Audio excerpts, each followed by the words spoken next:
दोस्तों, एक तरफ तो विकास, रोजगार और दूसरी तरफ संपत्ति को लेकर घर घर में चल रहे झगड़े दोस्तों। और इन्हीं झगड़ों को खत्म करने के लिए और आए दिन जो सुनने मिलता है कि किसान को धोखे में रखकर बिल्डर ने उसकी जमीन हड़प ली, इन सभी चीजों से किसानों को बचाने के लिए और घर घर की संपत्ति के झगड़े को खत्म करने के लिए उत्तर प्रदेश सरकार द्वारा कई बड़े इंतजाम किए जा रहे हैं, जिनके लिए फैसले लिए गए हैं दोस्तों। और गांव से लेकर शहर तक जो संपत्ति से जुड़े मामले हैं दोस्तों, उनको खत्म करने की रूपरेखा या उनका व्यवस्था जो है रजिस्ट्री विभाग द्वारा और स्टाम्प शुल्क विभाग द्वारा किया जा रहा है दोस्तों, जिसके लिए फैसले लिए गए हैं दोस्तों। और जिससे लोगों के घरों में प्रेम बचाया जा सकेगा, किसानों को ठगी से बचाया जा सकेगा और साथ में ही महिलाओं को आर्थिक रूप से मजबूत किया जा सकेगा दोस्तों। और आज इस वीडियो में हम लोग इसी को समझने वाले हैं कि जमीन को लेकर बंटवारे के क्या नियम है दोस्तों और क्या पेचीदा है उसमें, क्यों आए दिन लोग परेशान रहते हैं, आए दिन लोगों में झगड़े होते हैं घरों में दोस्तों। अभी जो है बंटवारे के वो 3 रास्ते हैं और तीनों ही पेचीदा हैं दोस्तों। अब मान लीजिए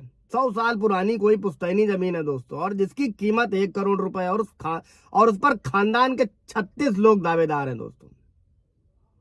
तो अभी बंटवारे के दोस्तों 3 रास्ते हैं। पहला रास्ता क्या है, सभी लोग तहसील जाएंगे, महाकुटुंब का रजिस्टर होगा और बताना होगा कि 36 लोग दावेदार हैं और आपस में यह तय किया है कि कौन सा परिवार उस जमीन के कितने हिस्से में रहेगा और कहां रहेगा, जो सालों पहले परिवार वाले बैठकर बंटवारा कर लिया करते थे दोस्तों, जो आज की डेट में विवाद का सबसे बड़ा विषय है दोस्तों। और अब जमीन की नाप जोख के लिए लेखपाल को लगाया जाता है, वहीं से मामला लटकने लगता है दोस्तों और 10 साल से 40 साल तक लग जाते हैं दोस्तों और मामला ऐसे ही खिंचता रहता है दोस्तों। और अभी दूसरा रास्ता क्या होता है, मामला कोर्ट में जाता है, परिवार में केस चलता है और फैसला आने में बरसों लग जाते हैं।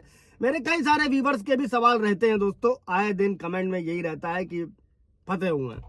अभी मैं आपको बताने वाला हूं इस वीडियो में। और तीसरा रास्ता क्या है दोस्तों, कि जो सभी दावेदार हैं एक साथ रजिस्ट्री विभाग जाएं और वहां पर सेटलमेंट का आवेदन कर लें और इसके तहत प्रॉपर्टी पर जो लगने वाला स्टाम्प शुल्क होता है दोस्तों, उसमें छूट का प्रावधान होता है दोस्तों। मान लीजिए अगर कोई ज्यादा वैल्यू की प्रॉपर्टी, 1 करोड़ की प्रॉपर्टी है, अगर उसमें स्टैंप शुल्क आ रहा है और ज्यादा आ रहा है तो दोस्तों अभी विवाद की जड़ कहां फंसती है कि जब प्रॉपर्टी हमारी है तो हम स्टाम्प शुल्क क्यों दें।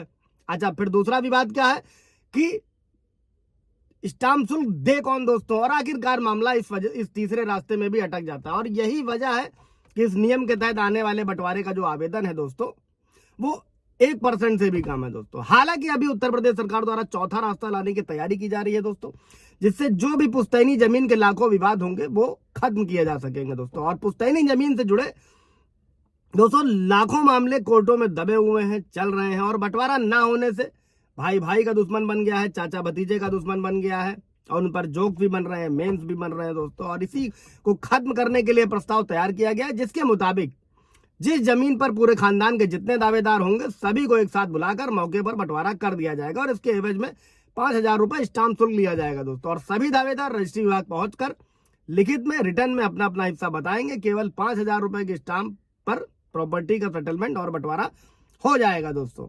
इससे रिलेटेड कोई सवाल जवाब अगर आप लोगों के मन में होगा तो पूछ लीजिएगा दोस्तों। Thank you.